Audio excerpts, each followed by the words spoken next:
This is the Bahamas Tonight, the Northern Edition. Good evening, all. I'm Shasheena Rolle. As always, it is so great to have you with us. Topping news, Grand Bahamas tourism sector poised for a takeoff.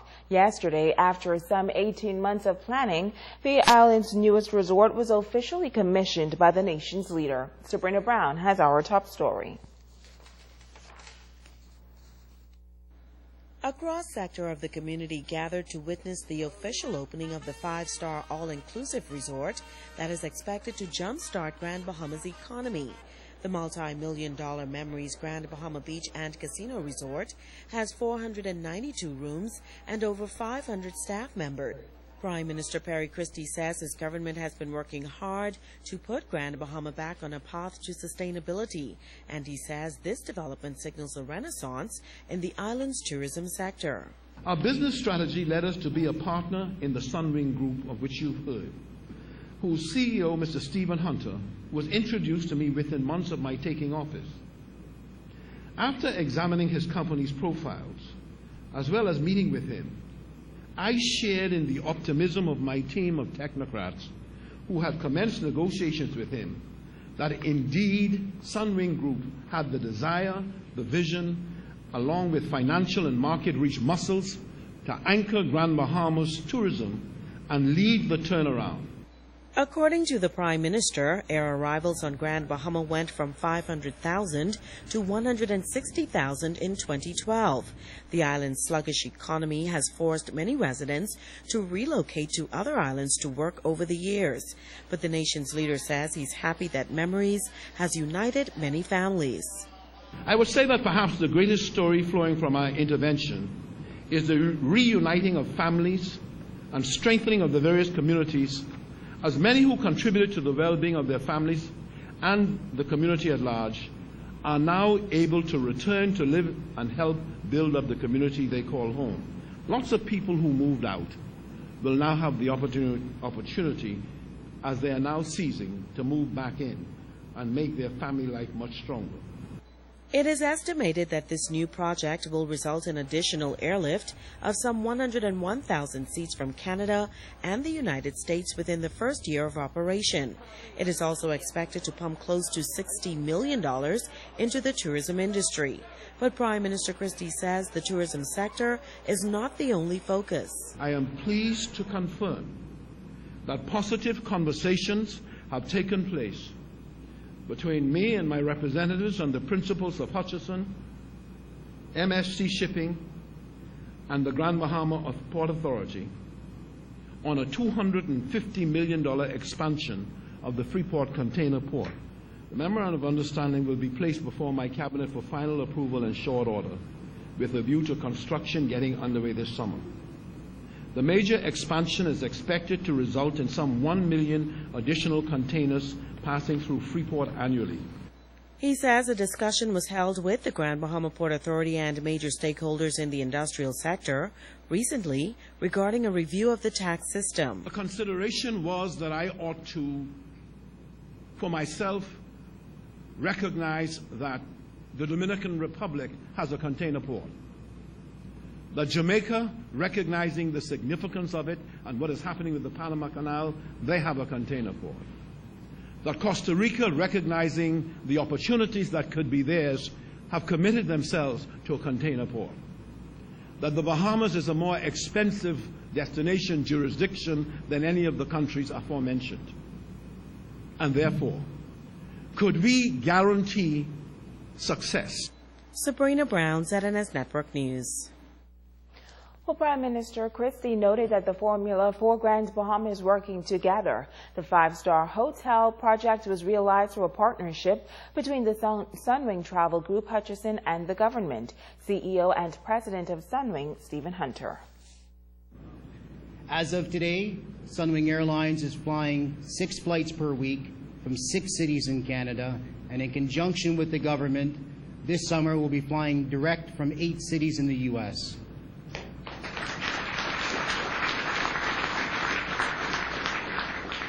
Most importantly, the opening of this hotel means we need a lot of good people working with us. And thus we have created hundreds of direct jobs and thousands of indirect new jobs. Well, Deputy Chairman of Hutchison Port Holdings, Dr. John Meredith, is happy to see this major project come to fruition. Extend congratulations to the government of the Bahamas and Stephen Hunter of Sunwing Travel Group for having the vision to transform what was previously known as the Reef Village into a world-class, all-inclusive property. The Grand Bahamas tourism product has substantially improved with the opening of this fine resort.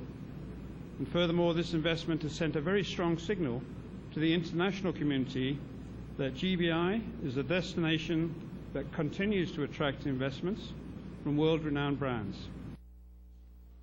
Grand Bahamas business sector getting a helping hand thanks to a partnership with a regional entity which specializes in the development of small and medium-sized enterprises.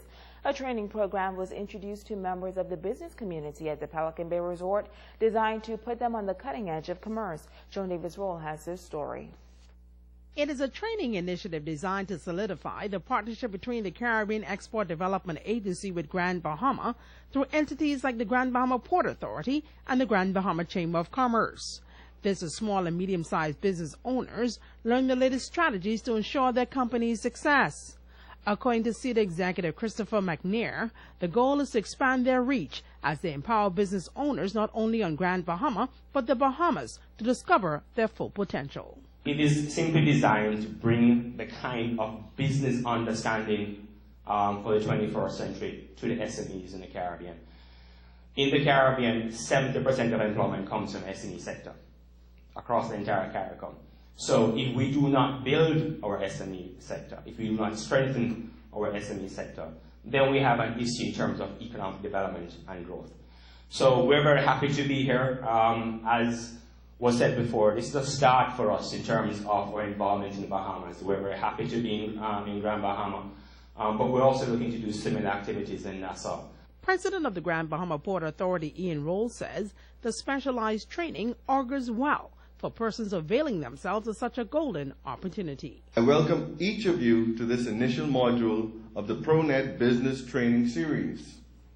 These high-quality training modules, as conducted by ProNet, are designed especially to assist SMEs in enhancing productivity, building competitiveness, and profitability, thereby growing and expanding their businesses.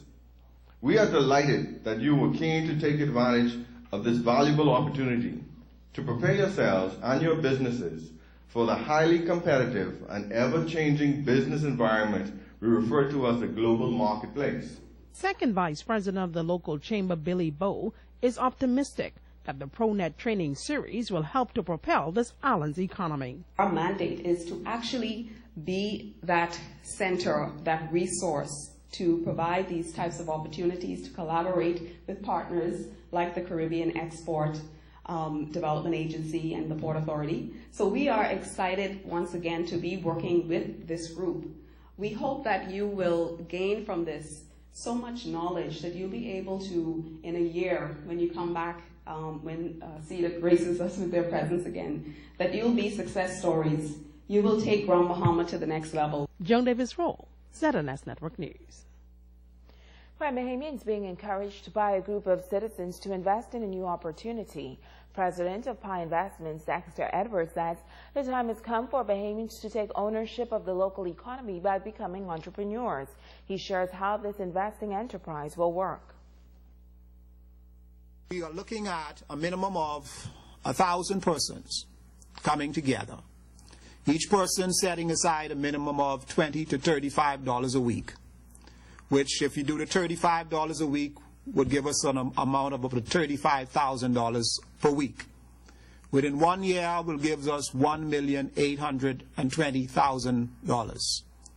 We do it only for 5 years, and in 5 years, we would have raised $9 million or saved $9,100,000. What we plan to do with that money is to invest it. Invest it into a group of companies. Edwards says this opportunity will also provide tremendous benefits. Director of Finance, Pastor Elvis Burrows, agrees.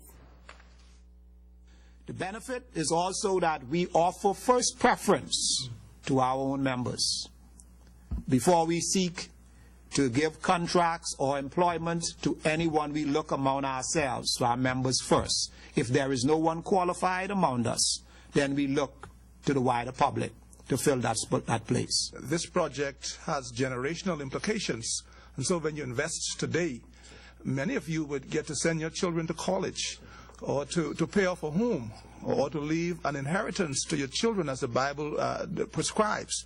And so I'm encouraging you from all walks of life to not look short term, but look in the long term and see how this can benefit you going forward. And I encourage you to really become a part of this investment opportunity. Now, a series of town meetings will be held on the PI Partnership. For more information, you can call 352-7433 or email ubigholdings@gmail.com.